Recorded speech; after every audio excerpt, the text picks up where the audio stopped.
Voilà, bonjour à toutes et à tous. C'est une joie de vous retrouver encore pour ce matin, pour partager avec vous la parole de Dieu. Le frère vient de me dire qu'il avait oublié de me présenter, je vais donc le faire en quelques mots, il n'y a pas de souci. Je m'appelle Philippe Monnery, j'ai 28 ans, je suis marié avec Rebecca, nous avons 3 filles. L'aînée a 4 ans, la dernière vient d'avoir 5 mois. Et nous habitons à Saint-Étienne, de l'autre côté de la région Rhône-Alpes.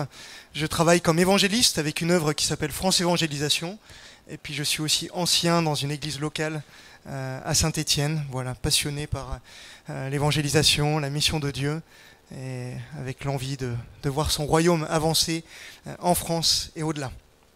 Voilà, c'était une vraie joie pour moi d'être avec vous ce week-end. J'ai été encouragé de voir votre soif, celle d'autres frères et sœurs aussi d'autres églises d'Annecy pour annoncer l'évangile.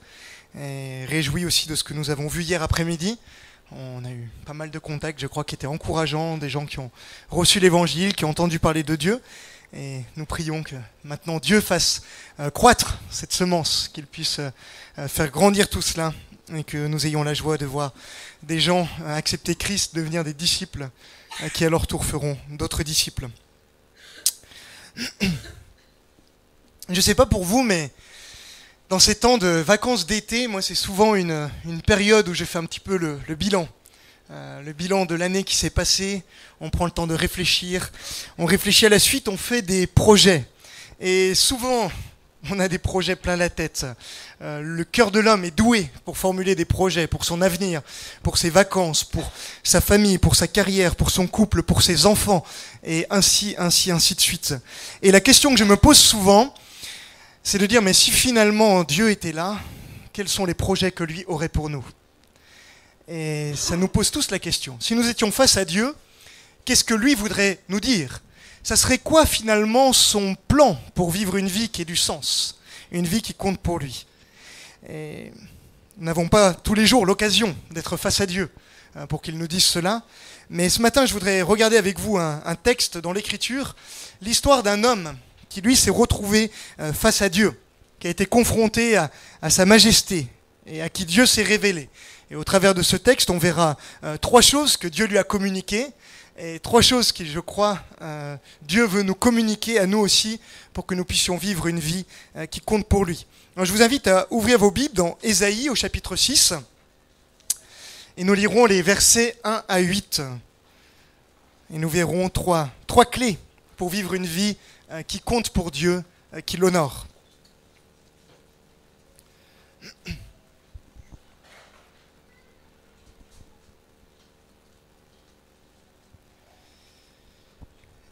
Ésaïe chapitre 6, versets 1 à 8.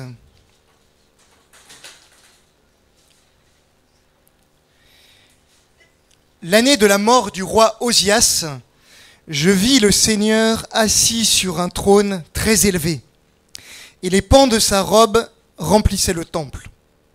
Des séraphins se tenaient au-dessus de lui. Ils avaient chacun 6 ailes, 2 dont ils se couvraient la face, 2 dont ils se couvraient les pieds, et 2 dont ils se servaient pour voler. Ils criaient l'un à l'autre et disaient « Saint, Saint, Saint est l'Éternel des armées, toute la terre est pleine de sa gloire. » Les soubassements des seuils frémissaient à la voix de celui qui criait, et la maison se remplit de fumée.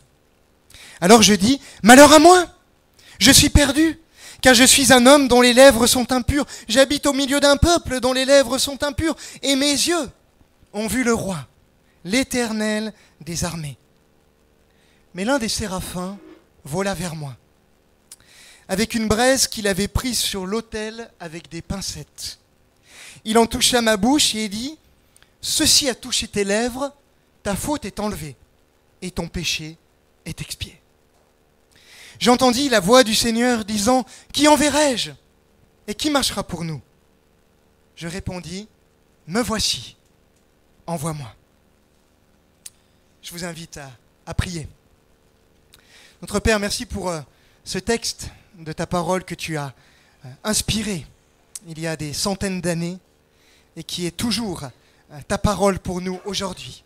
Seigneur, je te prie que par ton Saint-Esprit, tu illumines nos cœurs pour que nous puissions saisir ce que tu as à nous dire, au travers de ta parole aujourd'hui. Seigneur, que comme Ésaïe qui t'a vu face à face, que nous puissions au travers de ce texte te voir face à face et recevoir ce que tu as à nous dire pour nos vies.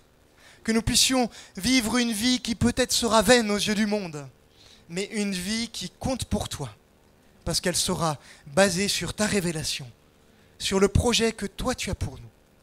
Que tu te glorifies au milieu de nous ce matin, Seigneur. Amen. Ésaïe vivait dans un temps qui était extrêmement calamiteux. Le royaume du Nord, le royaume d'Israël, 10 tribus, avait été déporté par les Assyriens, et dans un carnage incroyable, comme les Assyriens savaient tellement bien le faire. Et Ésaïe avait la lourde tâche d'annoncer que la même chose allait arriver dans le royaume de Juda au sud, où les Babyloniens allaient venir déporter le peuple. C'était un temps qui était extrêmement calamiteux. Dans les chapitres qui précèdent, Ésaïe décrit la condition de ce peuple d'Israël. Dieu dira plusieurs fois, même l'âne et le bœuf connaissent la crèche de leur maître, mais Israël ne connaît rien. Ils m'ont laissé tomber. Un temps vraiment difficile, où le peuple avait renié Dieu, et il l'ignorait complètement. Et Ésaïe était prophète dans ce contexte-là, et il avait la lourde tâche d'annoncer la malédiction. Et si vous regardez dans le chapitre 5, juste avant, maintes et maintes fois, Ésaïe va répéter ce refrain, « Malheur à ceux qui, malheur à ceux qui font ceci ». Et puis on voit « Malheur à ceux qui ajoutent maison à maison ». Il y avait déjà la folie immobilière en ce temps-là. Malheur à ceux qui, du soir au matin, sont enivrés par des liqueurs fortes. Les gens faisaient déjà la fête de façon débridée à cette époque. Malheur à ceux qui tirent les cordes du vice, à ceux qui changent le bien en mal. Et nous voyons notre société et nous disons que l'homme n'a pas changé. Ésaïe connaissait tout cela. Et c'était aussi une année particulière au sein d'une période particulière, une année qui avait mal commencé. Si vous regardez le début de notre texte, il est dit que c'était l'année de la mort du roi Osias. Osias était un des plus grands rois que le royaume de Juda ait connu. Il avait régné pendant de nombreuses années, plus de 40 ans. Imaginez, c'est comme si nous n'avions pas connu de présidents différents depuis Valéry Giscard d'Estaing. On commencerait peut-être à trouver le temps un petit peu long. Osias avait été à la tête du royaume de Juda et il avait une grande renommée. Il est dit que sa renommée s'étendait jusqu'aux frontières de l'Égypte. Il avait en son temps développé des catapultes qu'il avait mis sur les tours de Jérusalem pour repousser les ennemis. Il avait acquis de grandes victoires, amené la richesse, la prospérité. Il était aimé de tout son peuple. Et pourtant ce roi, au sommet de sa gloire, est entré dans le temple et il a décidé d'aller offrir des parfums sur l'autel des parfums. Et la loi de Moïse disait que seuls les sacrificateurs avaient le droit de faire ceci.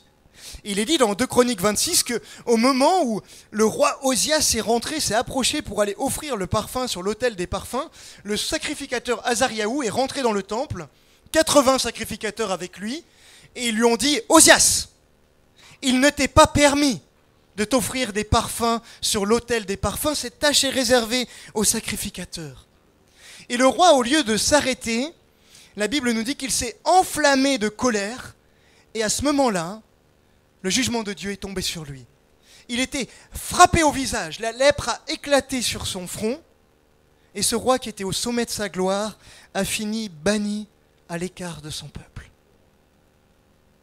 Et quelque temps plus tard, Osias est mort, et cette année-là, Ésaïe, qui comme la plupart des prophètes en ce temps-là vivait à la cour du roi, cette année-là, Ésaïe a cette vision du Seigneur.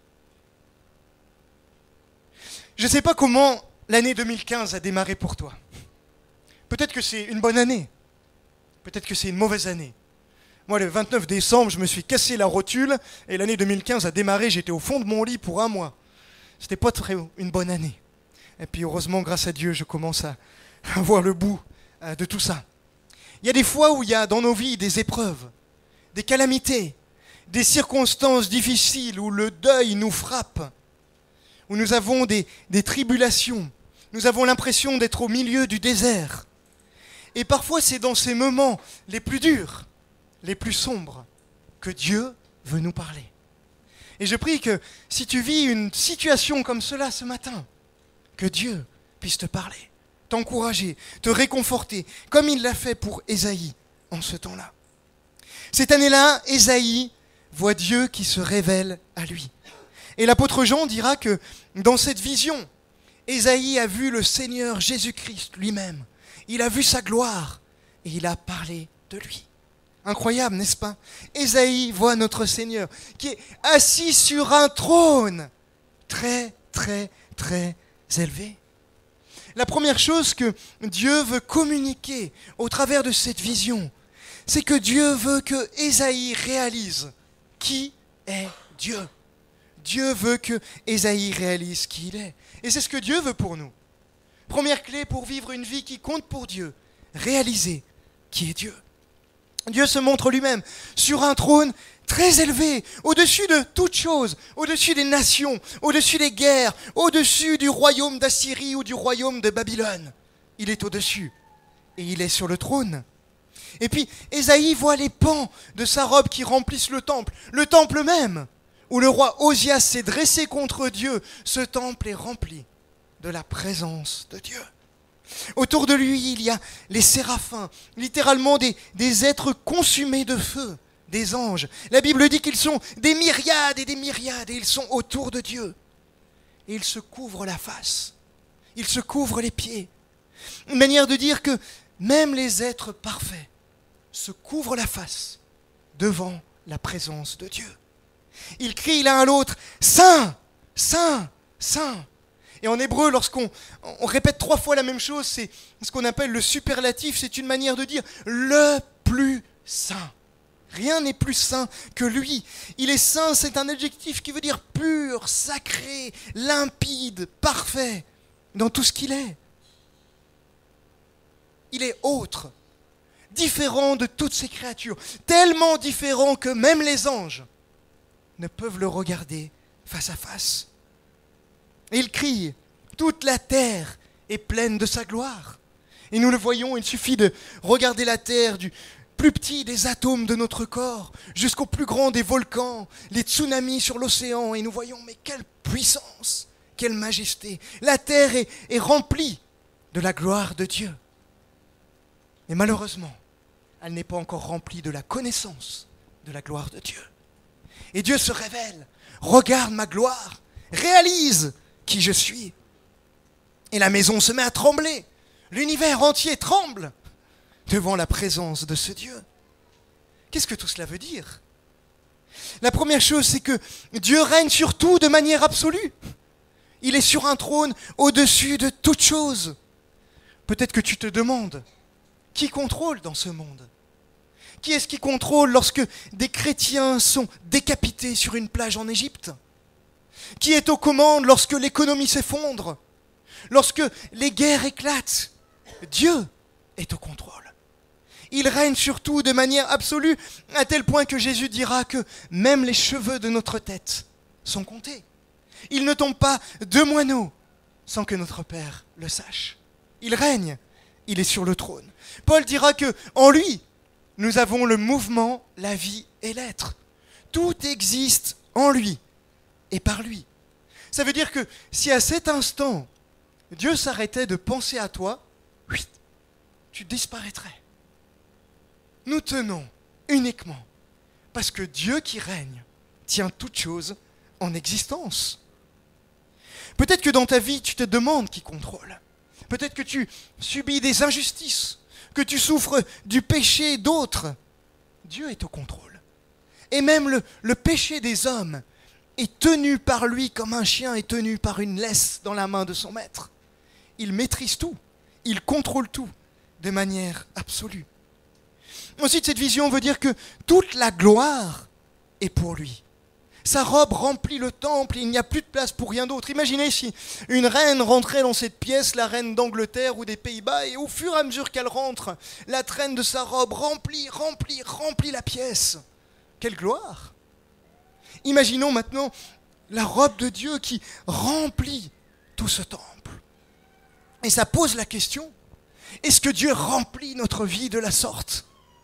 Est-ce que notre vie est pleine de sa gloire Ou est-ce qu'il y a encore des domaines où nous disons non, ici Seigneur, tu ne rentres pas. Jésus a dit, tu aimeras le Seigneur ton Dieu de tout ton cœur, de toute ton âme, de toute ta force et de toute ta pensée. S'il remplit tout, alors il n'y a plus de place pour rien d'autre. Il veut tout remplir. Même les anges se couvrent les pieds et la face devant une telle gloire pour dire, nous ne sommes que des créatures. Si Dieu est autre, alors il est autre aussi dans le domaine moral. Il est sans péché. Parfois nous voyons les anges et nous disons, mais ces anges-là sont sans péché, mais la sainteté de Dieu est encore au-dessus de ça. Un ange sans péché, c'est un petit peu comme une feuille blanche. Elle est blanche, mais on pourrait la noircir. Dieu, lui, est d'une pureté autre. Il est plutôt comme la lumière que rien ne peut altérer.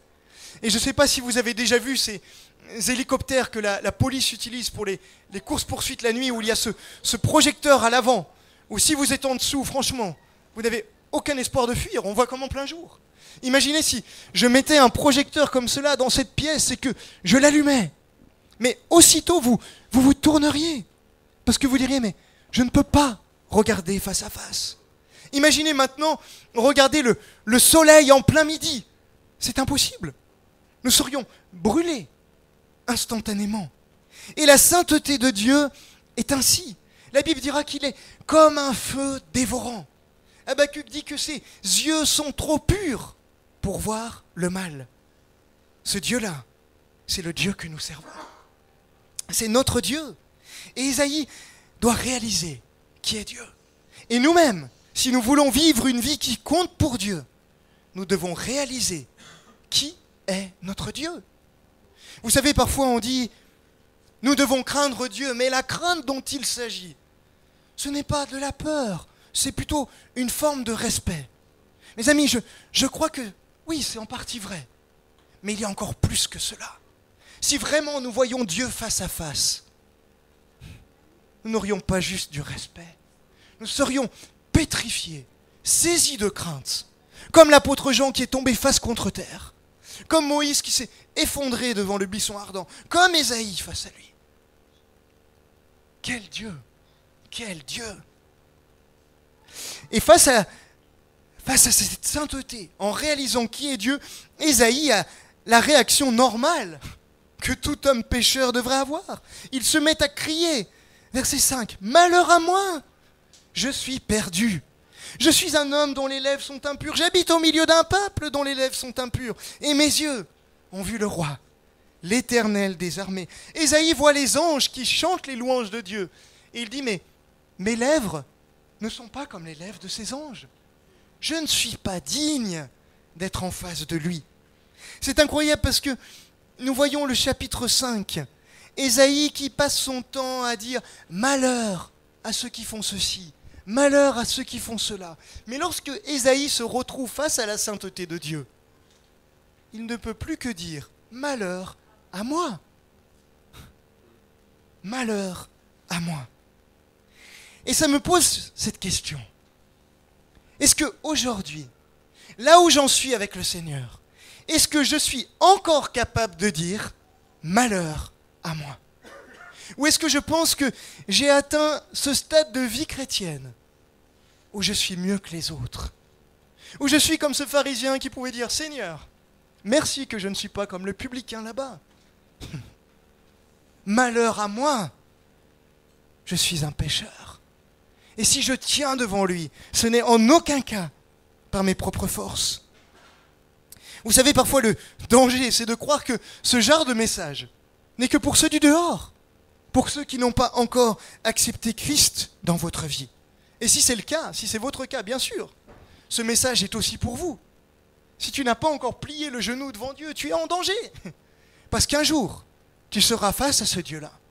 Et il suffit que tu aies brisé un seul de ses commandements, et tu as brisé toute la loi. La loi, c'est un petit peu comme une chaîne qui nous relierait à Dieu. Et puis elle dit, tu ne tueras point, et tu dis, je n'ai pas tué. Elle dit, tu ne voleras point, tu dis, je n'ai pas volé. Mais Jésus dit, si tu as déjà pensé du mal contre ton frère, c'est comme si tu l'avais tué. Et tu as brisé la loi de Dieu. Et tu es coupable. Et tu dois mourir. Mais la réalité, c'est que dans l'église, parfois, c'est pire qu'au dehors. Nous voyons le péché dehors, et dans l'église, nous faisons pire. Nous annonçons l'évangile, et nous médisons contre notre frère.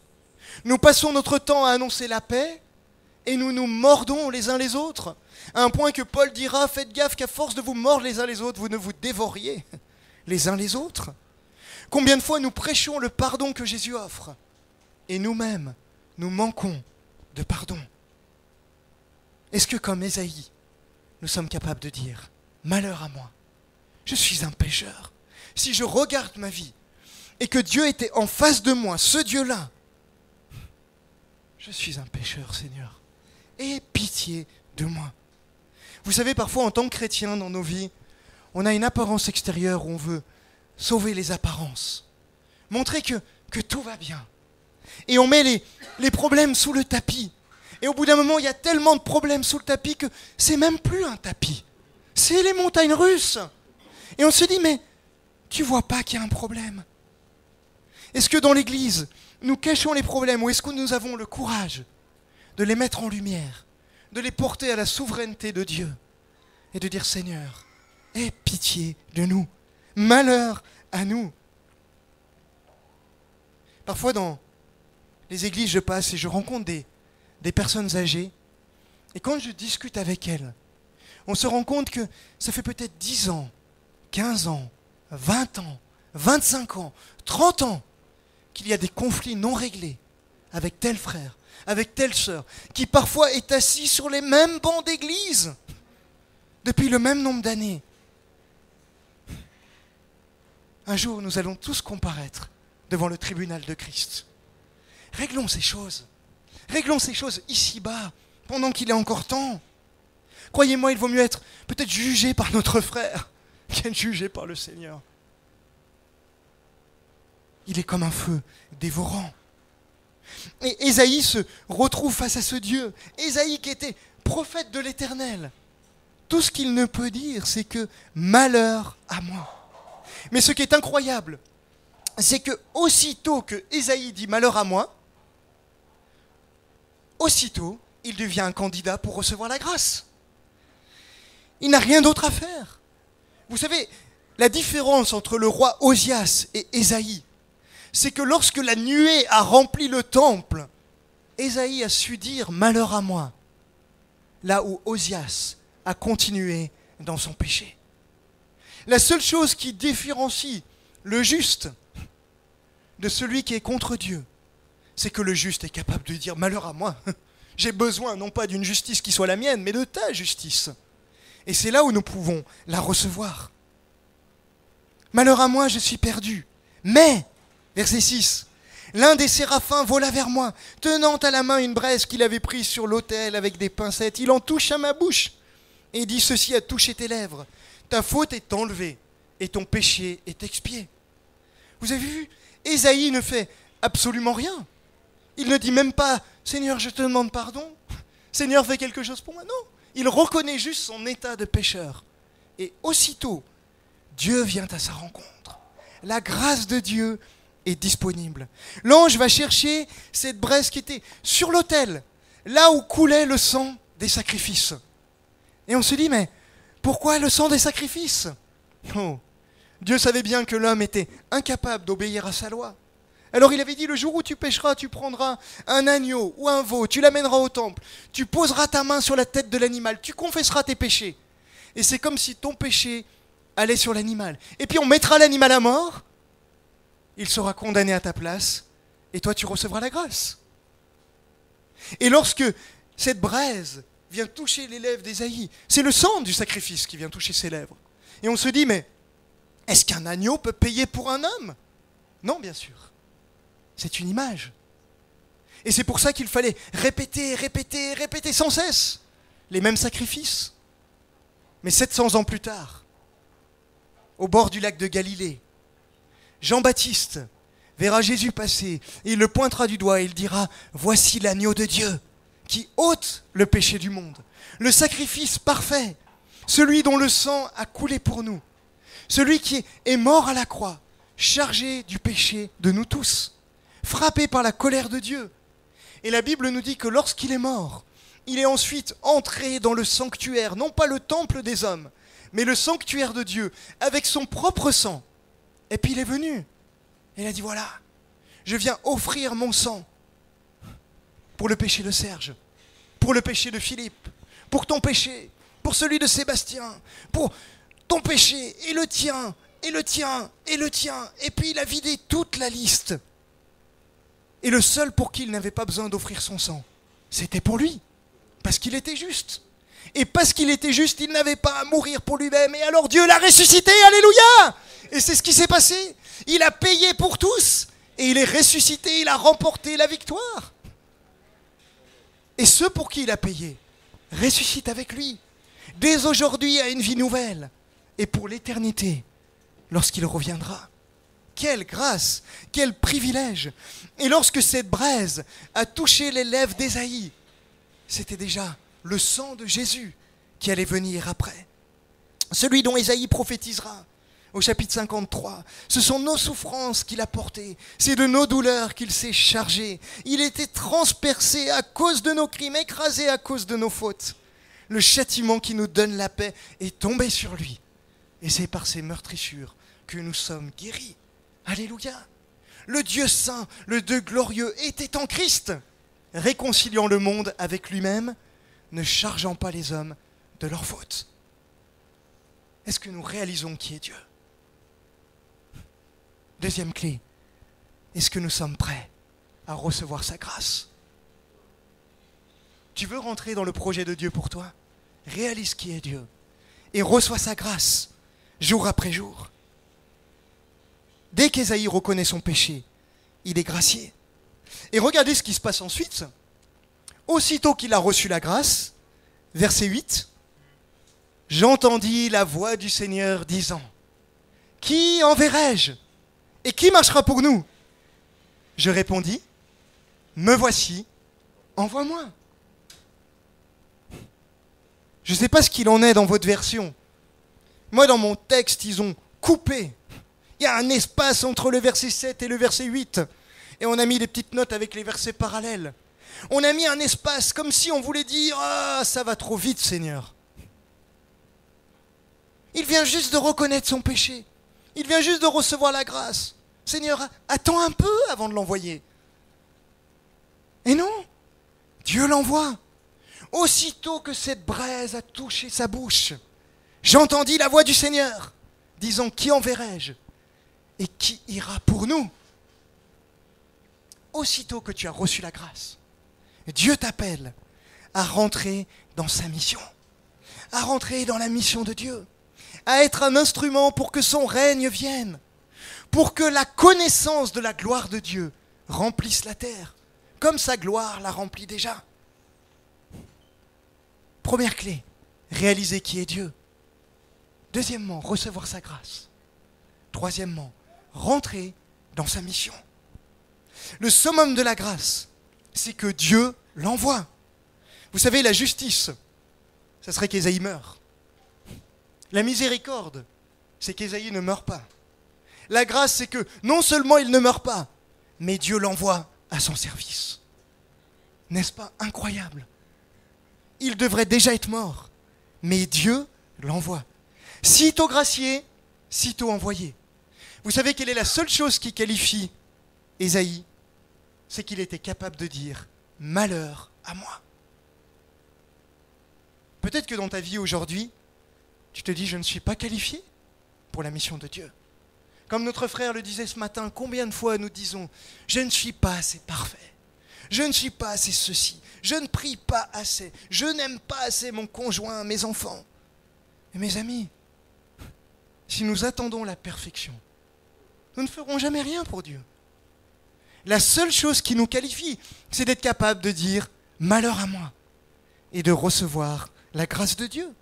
C'est pour ça que Paul disait à Timothée « puise tes forces dans la grâce ». Non pas dans tes forces, non pas dans ta sainteté, non pas dans ta vie de piété, dans la grâce. Uniquement dans la grâce, parce que sans lui, nous ne pouvons rien faire. Moi, j'ai grandi dans une église où on m'a enseigné que l'évangile, c'était un petit peu le b.a.-ba de la vie chrétienne. Alors je me suis repenti pour mes péchés, j'ai accepté Christ, et puis voilà, le fondement était posé. Et ensuite, j'allais à l'église tous les dimanches. Et franchement, la plupart des messages que j'entendais, c'était « lis ta Bible, prie chaque jour si tu veux grandir. renonce au péché, fais du bien, etc. Et puis j'avais l'impression que l'évangile c'était la fondation, mais que après il fallait remonter les manches, se serrer les coudes et transpirer pour avancer avec le Seigneur. Et jusqu'au jour où j'ai rencontré un homme de Dieu, un évangéliste qui arrivait sur la fin de son ministère, et puis nous étions dans une retraite avec des jeunes évangélistes. Et cet homme de Dieu a ouvert son cœur, il a partagé sa vie. Il nous a parlé de ses péchés, de ses combats. Et c'était la première fois où je voyais un serviteur de Dieu qui osait ouvrir la chemise et montrer ce qu'il y avait dedans. Et ce jour-là, je me suis dit, mais Seigneur, si lui, il est comme ça, et que tu lui as pu l'utiliser de la sorte, mais alors tu peux le faire aussi avec moi. Et ce jour-là, j'ai compris que mon ministère ne dépendait pas de ce que j'étais capable de faire pour Dieu, mais uniquement de sa grâce. Combien de fois nous disons que nous vivons par la grâce au moyen de la foi, mais où notre identité repose sur nos œuvres. Notre identité repose uniquement sur notre capacité à nous repentir, à dire malheur à moi, et à recevoir la grâce de Dieu. Et je me souviens, cet homme de Dieu a dit, vous savez, j'ai fait une rencontre un jour qui a bouleversé ma vie. Il était dans une rencontre d'opération mobilisation, et puis c'était un des bras droits de Georges Verver, le fondateur de cette mission, qui faisait une conférence, et à la fin, il y avait un temps de questions-réponses. Et puis, il y a quelqu'un qui a levé sa main et qui a posé cette question, qu'est-ce qui fait que Dieu utilise Georges Verver aussi puissamment ? Et alors, mon ami qui était là a ouvert grand ses oreilles, il s'est dit, là, je vais entendre quelque chose qui va me servir toute ma vie. Et cet homme qui était devant, qui était un proche collaborateur de Georges Verver, qui a passé toute sa vie à être à ses côtés comme son assistant, a réfléchi un instant, et puis il a dit, vous savez, je crois que ce qui fait que Georges Verver est utilisé aussi puissamment par Dieu, c'est que Georges est un homme qui a appris à se repentir de plus en plus vite. Le secret d'un ministère à la gloire de Dieu. Combien de fois nous croyons que la vie chrétienne, c'est de cheminer vers la perfection où on reporte des victoires par nos efforts. Mes amis, la clé pour la vie chrétienne, c'est d'apprendre à se repentir de plus en plus vite. Jour après jour, à venir au pied de la croix, à soumettre nos vies à Dieu, à dire « Seigneur, voilà ce que je suis, et j'ai besoin de toi. » Et vous savez ce que le Seigneur dit ? Il ne nous reprend pas avec un bâton. Il nous dit « Ah Philippe, je suis content que tu sois là, parce que je le sais que tu as besoin de moi. Je l'ai dit depuis le début, sans moi, tu ne peux rien faire. » Et c'est humiliant, ça nous coûte, mais c'est l'évangile. L'évangile, ce n'est pas le b.a.-ba de la vie chrétienne, c'est le A à Z. Paul a dit, comme vous avez reçu le Seigneur, marchez en lui. J'ai reçu le Seigneur le jour où, devant ma Bible, au pied de mon lit, je me suis mis à genoux et j'ai dit, Seigneur, aie pitié de moi, je suis un pécheur. Jour après jour, je dois marcher en lui, de la même façon, en me mettant à genoux, en disant, Seigneur, aie pitié de moi, je suis un pécheur. Et aussitôt, je suis candidat pour sa mission. Pour Ésaïe, la mission de Dieu, c'était d'être prophète en Juda, d'annoncer ce qui allait arriver. Et il savait que la plupart ne l'écouteraient pas, mais que Dieu laisserait un reste. Pour nous, notre mission, Jésus nous l'a donnée. Allez, faites de toutes les nations des disciples, baptisez-les, enseignez-leur à observer tout ce que je vous ai prescrit. Qu'est-ce que ça veut dire ? Ça veut dire que si on enseigne aux disciples à observer tout ce que Jésus a prescrit, on doit leur enseigner de faire des disciples. Ta mission, c'est de faire des disciples. C'est la mission à laquelle Dieu t'appelle.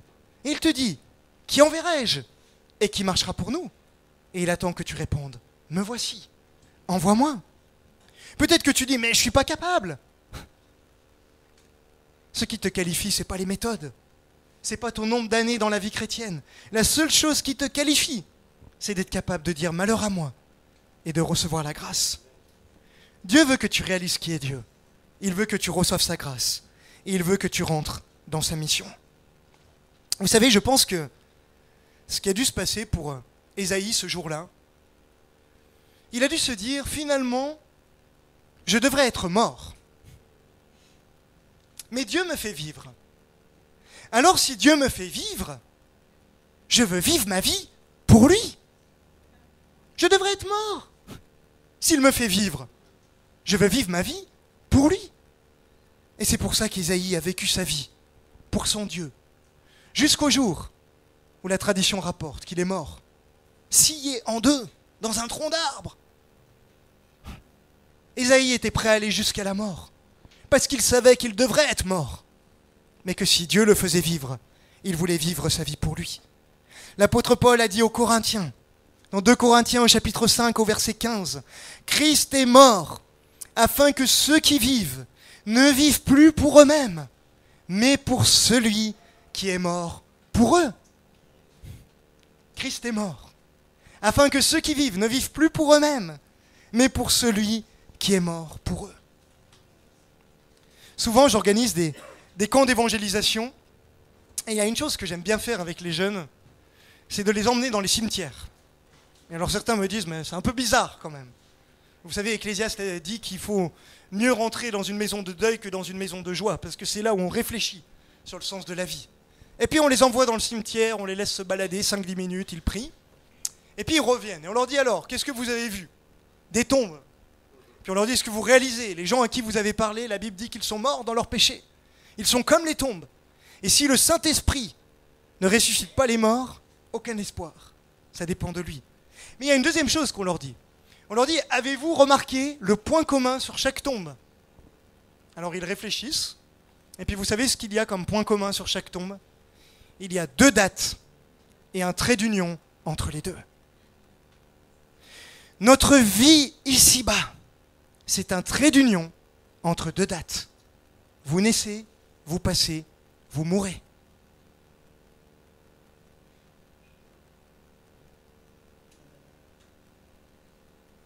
Et ce que Dieu voudrait nous dire, cette petite vie que je t'ai donnée ici-bas, est-ce que tu vas la vivre pour toi, comme si elle t'était précieuse? Ou est-ce que tu vas la vivre dans la perspective de l'éternité qui vient derrière? Franchement, si on réalisait ce qu'est l'éternité, mais le meilleur choix qu'on peut faire, le meilleur calcul, c'est de vivre notre vie ici-bas, dans la perspective de cette éternité qui nous attend. Qui ira pour nous? Il nous invite à répondre, me voici, envoie-moi. Pour moi, quand j'avais 14 ans, j'ai lu la biographie d'Hudson Taylor. Et un jour, alors qu'il était en Chine, il écrit à son groupe de prière en Angleterre, et il dit ceci, il dit « De tous côtés, des âmes périssent faute de connaître la vérité. Comment pouvons-nous rester assis sans rien faire, sans que le sang de ces populations ne retombe sur nos têtes ?»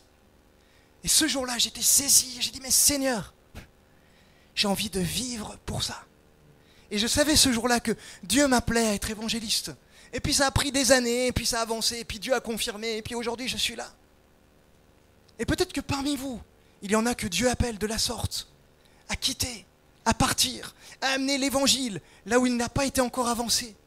Peut-être même au péril de votre vie. Hier, il y a eu un attentat au Tchad.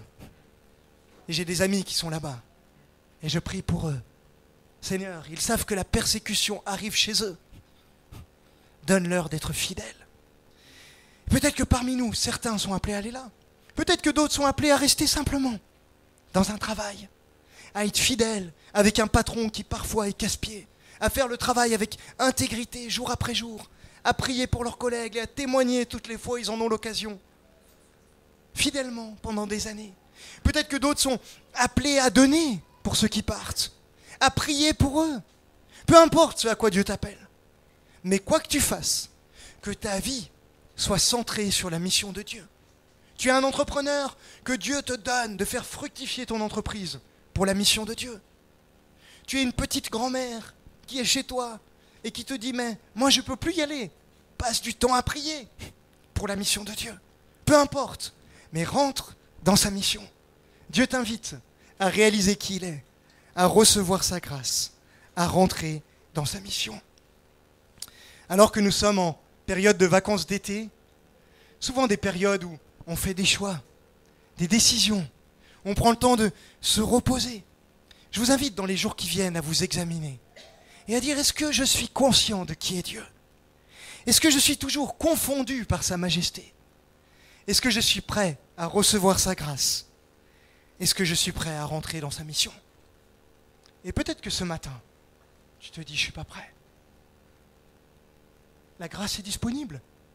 Il suffit de venir, comme on l'a dit tout à l'heure, de venir dans le trône avec l'assurance que si nous reconnaissons nos péchés, il est fidèle et juste pour nous pardonner et pour nous qualifier pour son œuvre. Il est fidèle.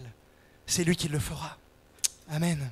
Je voudrais juste terminer en priant pour vous et puis je rends la parole. Seigneur, merci pour ce temps ici. Je te remercie pour mes frères et sœurs que tu as appelés par ta grâce. En eux-mêmes, ils n'ont aucune force, aucune puissance pour tenir devant toi ou pour faire quoi que ce soit de bien pour toi. Seigneur, je n'en ai pas plus.